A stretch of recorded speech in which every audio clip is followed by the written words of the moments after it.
lo que le causa más trastornos la pena, cuando la víctima dice, no, yo soy la víctima, no quiero saber más nada, quiero retirar la denuncia. Ah, no puede. Si retira la denuncia va preso, lo traigo con la fuerza pública si no viene a declarar contra el señor.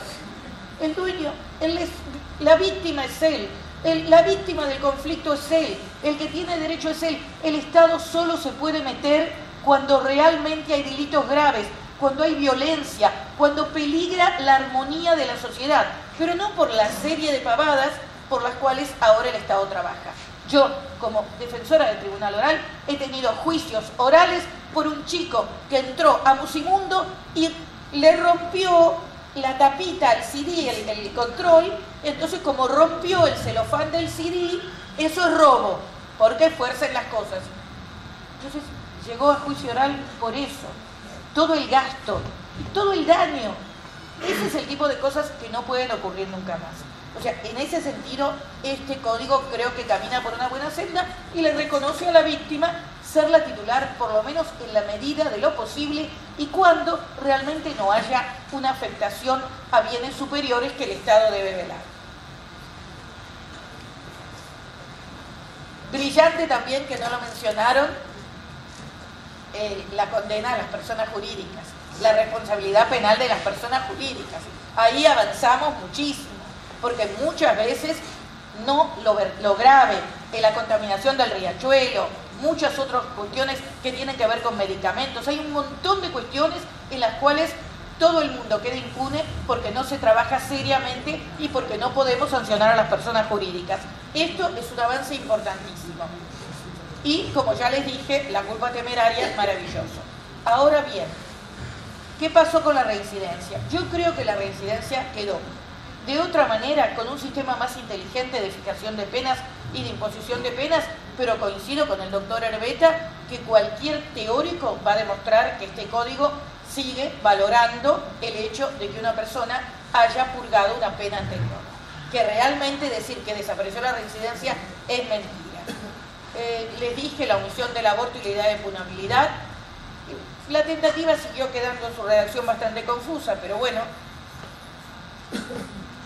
El hecho de que la multa se puede convertir en arresto, esto también es un tema delicado porque roza con la prisión por deudas, habría que trabajarlo más. La suspensión del proceso penal a prueba no tiene una redacción brillante, permite de nuevo que podamos volver a lo que sentaba el famoso plenario de la casación, que solo fijaba la pena hasta los 3 años, y de nuevo le deja al juez, porque dice, el imputado de uno o más delitos a quien en el caso concreto no se le hubiere de imponer una pena de prisión superior a 3 años, ¿y quién va a valorar si en el caso concreto se le va a imponer o no una pena superior a 3 años? El juez. Y el juez, como decía yo hoy, los jueces, sobre todo después del disciplinamiento feroz al que están sometiendo en este momento en el Consejo de la Magistratura al juez Axel López, es muy probable que contemos con una colección de jueces cobardes. Y no nos olvidemos nunca que para el juez es más fácil ser cobarde que ser valiente. La cobardía normalmente no se la cobran y la valentía se la cobran y mucho. Por eso, que le dejen al juez definir si va o no tener una pena. ¿Por qué? ¿Por qué no se pone que directamente siempre con un límite en cuanto a pena, pero que lo ponga el legislador?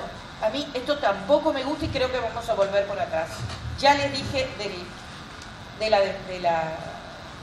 el concepto de arma, que eso me parece terrible. En el robo tampoco me gusta que hayan incluido, después de tanto luchar porque esto no ocurra, con la intimidación como medio comisivo. En el robo, ustedes saben, hay una larga historia que sus profesores de Derecho Penal se las deben haber contado cómo evolucionó este concepto, pero lo cierto es que en este momento se vuelve a incluir, y ya escrito en el texto del anteproyecto, que la intimidación vale como medio comisivo del robo. También creo que vuelve a los delitos de tenencia.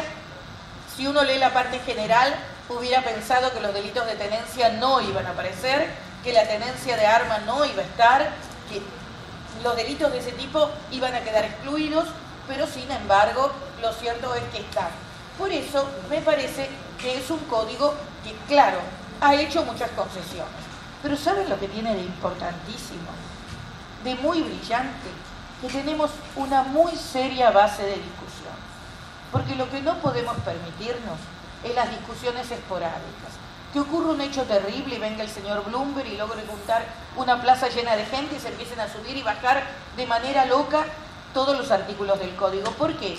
Porque lo dijo el doctor Herbeta con sus palabras, lo dijo la doctora Bruera, este código, el código penal, no este, todos los códigos penales, nuestro código penal, lo que hace es señalar cuáles son los bienes jurídicos más importantes de una sociedad, cuáles son los bienes que tienen que tener protección a ultranza. Y si vivimos en una sociedad donde se protege más el patrimonio que la vida, me parece que vivimos en una sociedad que está bastante equivocada. Por eso, el Código Penal tiene que ser un instrumento con coherencia interna. Más allá de que en este momento tenemos un bolsillo de payaso, con leyes desparramadas por todas partes, como muy bien dijo el doctor Herbeta, el mismo código, el que nos rige actualmente, es un código incompleto, que desde el punto de vista técnico está pleno de defectos, que no tiene una hermenéutica lógica y que además, y esto es lo peor, permite que se cometan constantemente injusticias. O sea, es un código que sirve más como arma en contra de la gente que debe proteger, y me refiero a víctimas y victimarios, no a victimarios, a víctimas y a victimarios, que un código que realmente revele una cuestión coherente, que realmente diga el Estado quiere esto.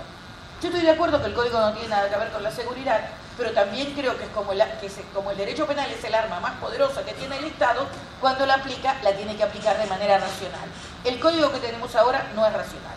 Este anteproyecto, que además, cuando ustedes lean van a ver que consultaron a todo el mundo, que fue amplio, que fue participativo y que tiene una exposición de motivos que deberíamos usar todos como manual de derecho penal, porque es absolutamente clara, llena de conceptos jurídicos valiosos, tenía que servir como plataforma de discusión. Sin embargo, volvió a pasar lo que intentaron evitar convocando a personas de partidos políticos. Ya la vez pasada no se pudo mandar ese código al Congreso porque se provocó una reacción básicamente vinculada al aborto, que no establecía una penalidad, sino por el contrario, admitía bajo ciertas condiciones el aborto sin que no se pusiera pena. Entonces no se mandó al Congreso.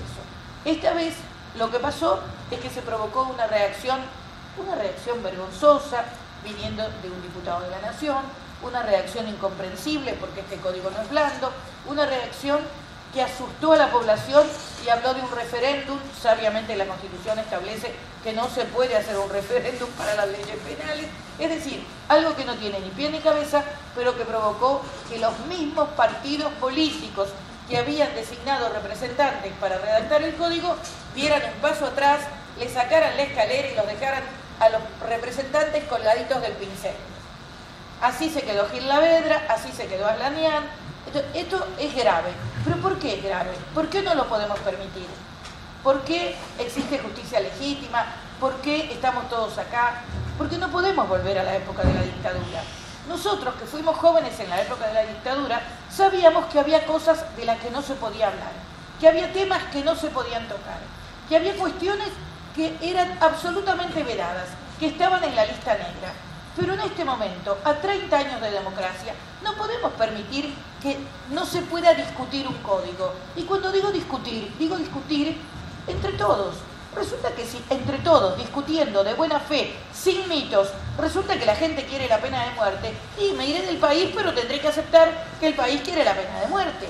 Pero si yo vivo en un país que por un lado tiene una constitución ejemplar, tiene incorporados los tratados de derechos humanos que nos ponen un montón de límites, tiene un montón de legislación complementaria clara, yo no puedo tener un código que atrasa. Y nuestro código penal atrasa. Es inútil, es ineficiente y atrasa.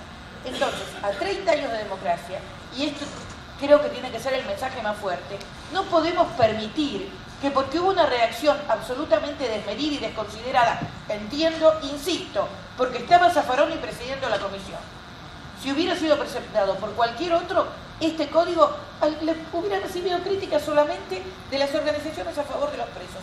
Pero eso se los garantizo. Pero no podemos permitir que nos roben la discusión. No podemos permitir que tengamos unos políticos que se asusten y piensen en los votos y nos priven de que los temas centrales se discutan en donde deben ser discutidos, en la Cámara de Diputados y en la Cámara de Senadores. Si esto ocurriera en Estados Unidos, y miren que Estados Unidos no es mi modelo de país, todo el mundo estaría escribiéndole a su senador diciendo, esto no puede ser, o a su diputado, ¿por qué no lo discuten? ¿Por qué se asustan? ¿Por qué le tienen miedo? Y sin embargo acá no pasa. Acá nos asustamos y privamos el debate y seguimos con normas viejas. Y contra esto es lo que tenemos que luchar.